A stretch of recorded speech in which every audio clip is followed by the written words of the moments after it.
আকাশবাণী কলকাতা। স্থানীয় সংবাদ পড়ছি ধৃতি সেন শর্মা। বিশেষ খবর হল, রাজ্যে করোনা সংক্রমিত 2,37,869 জনের মধ্যে 2,08,000-এরও বেশি মানুষ সুস্থ হয়ে উঠেছেন। আরোগ্যের হার বেড়ে দাঁড়িয়েছে 87.46%।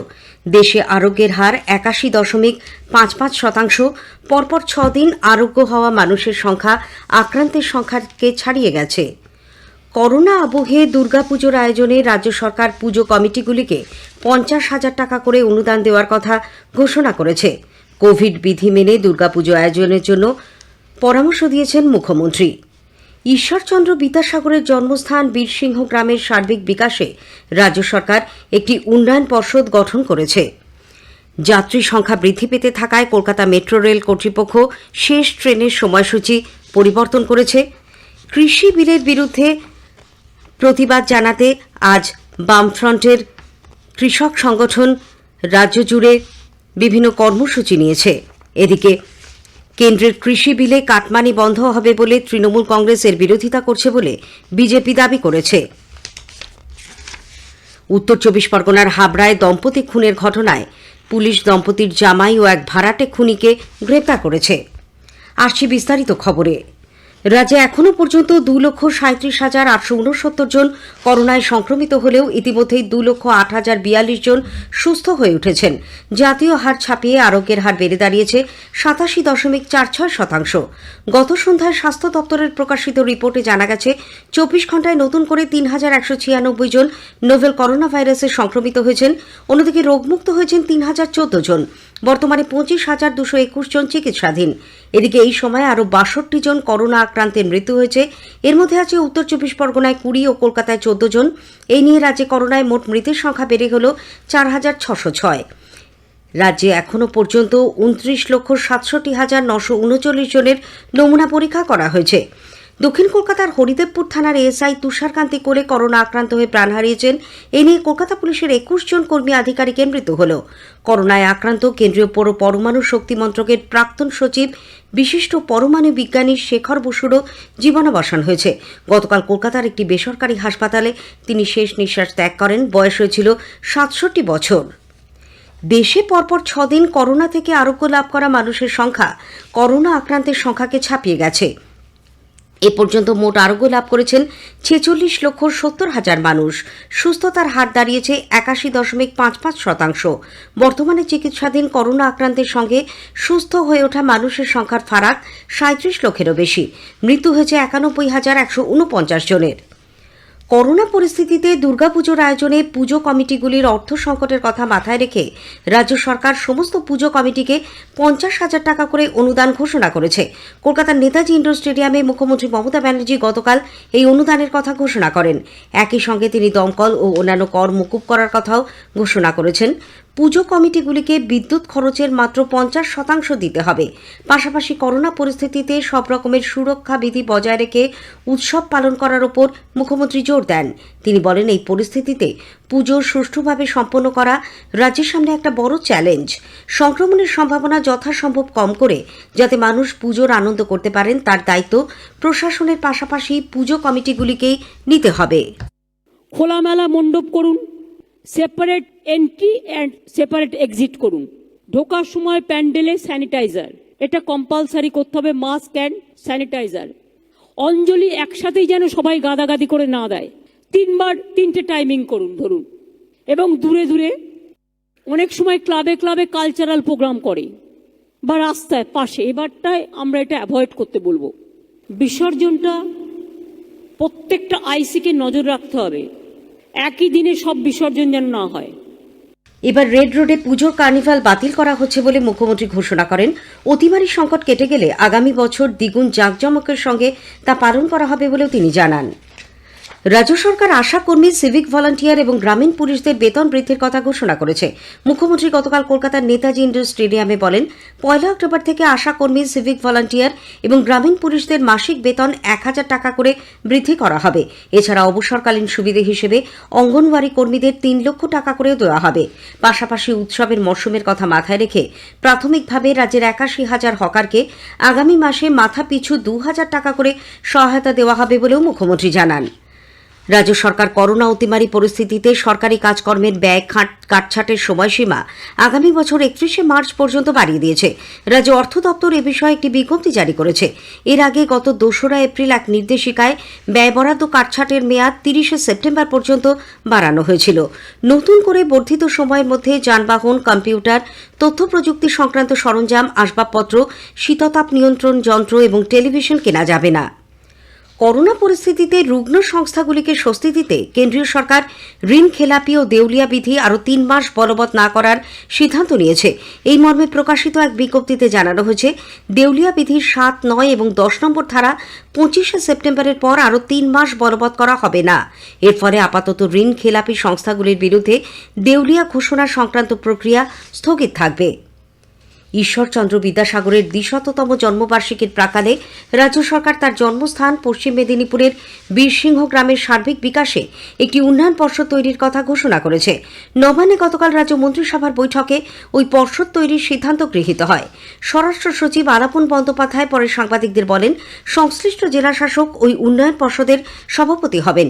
এছাড়া স্থানীয় সাংসদ, বিধায়ক এবং বিভিন্ন আধিকারিকরা কমিটিতে থাকবেন। উল্লেখ্য, আগামীকাল ঈশ্বরচন্দ্র বিদ্যাসাগরের 200তম জন্মবার্ষিকী অনুষ্ঠানের সূচনা হচ্ছে। নানান কর্মসূচির মধ্যে দিয়ে 1 বছর ধরে তা পালন করা হবে বলে রাজ্য সরকারের তরফে আগেই জানানো হয়। বীরসিংহ গ্রাম সফরে গিয়ে মুখ্যমন্ত্রী ওই কর্মসূচি এবং এলাকার উন্নয়নে একটি আলাদা উন্নয়ন পর্ষদ তৈরির কথা ঘোষণা করেন। মুর্শিদাবাদের সাগরদিঘিতে একটি ভাসমান সৌর বিদ্যুৎ কেন্দ্র তৈরির সিদ্ধান্ত গতকাল রাজ্য মন্ত্রিসভার বৈঠকে গৃহীত হয়।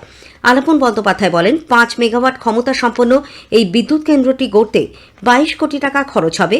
এর থেকে 1 লক্ষ সংযোগ দেওয়া হবে। বৈঠকে পুরোহিত কল্যাণ প্রকল্প সংক্রান্ত প্রস্তাবটিও অনুমোদিত হয়েছে।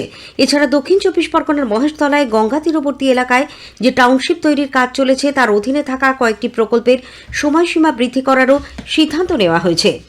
বিদায়ী মুখ্য সচিব রাজীব সিনহাকে কর্মদক্ষতার নিরিখে সম্মান জানাতে রাজ্য সরকার আগামী 30শে সেপ্টেম্বর সম্মানপত্র দেওয়ার সিদ্ধান্ত নিয়েছে। শহরের সর্বত্র নিয়মিত পর্যাপ্ত জল সরবরাহের লক্ষ্যে জলের প্রবাহ ও জলের চাপ যাচাই করতে কলকাতা পুরসভা গোটা জল সরবরাহ ব্যবস্থার বিশেষ সমীক্ষার কাজ শুরু করেছে। পুরসভার জল সরবরাহ বিভাগের এক আধিকারিক জানিয়েছেন, হাইড্রোলিক সিস্টেম অ্যানালিসিস নামে এই সমীক্ষায় বুস্টার পাম্পিং স্টেশন, জলের পাইপলাইনগুলিতে ফ্লো মিটার, প্রেশার সেন্সরের মতো যন্ত্র বসিয়ে কোন অঞ্চলে জল সরবরাহ কেমন হচ্ছে তা বিশ্লেষণ করা হবে। সরবরাহ করা জল কোথায় কেমন খরচ হচ্ছে তাও বিভিন্ন উপায়ে খতিয়ে দেখা হবে। কিভাবে এই সমীক্ষার কাজ হবে তার পরিকল্পনা তৈরি করা হচ্ছে বলেও ওই আধিকারিক জানান। উল্লেখ্য, শহরের বিশেষত সংযুক্ত এলাকা সহ দক্ষিণ কলকাতার বিস্তীর্ণ অংশে জলের যোগান বাড়াতে booster pumping station, capsule booster pumping station তৈরি করা হলেও জলের চাপ সর্বত্র সমান নয় বলে বাসিন্দাদের একাংশের অভিযোগ।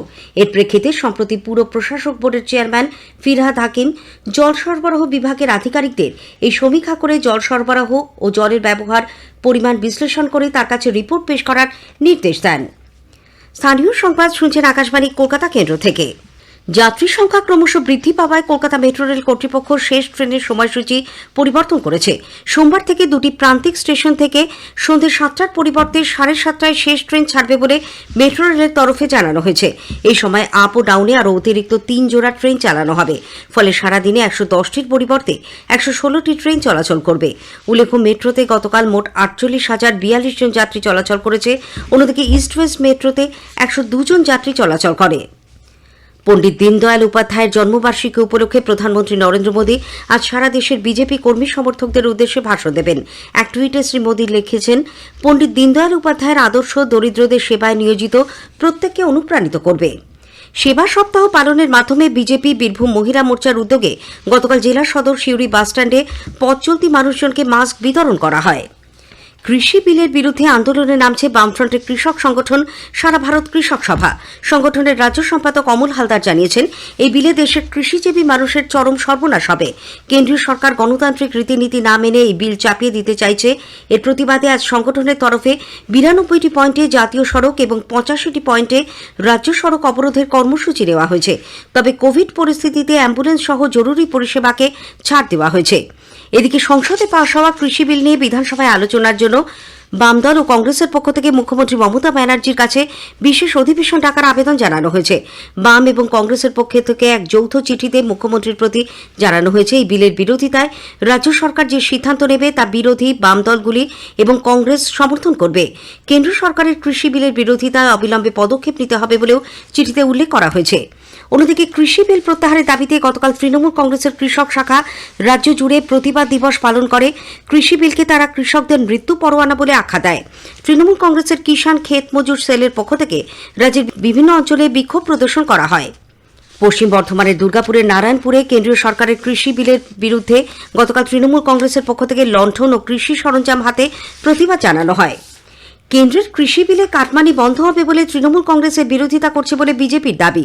দলের জাতীয় সাধারণ সম্পাদক কৈলাস বিজয়বর্গীয় অভিযোগ করেছেন, এরা যে কৃষকরা তাদের উৎপাদিত ফসল সরাসরি বিক্রি করতে পারে না, মধ্যস্থতাকারী সোসাইটির মাধ্যমে সেই ফসল বিক্রি করতে হয়।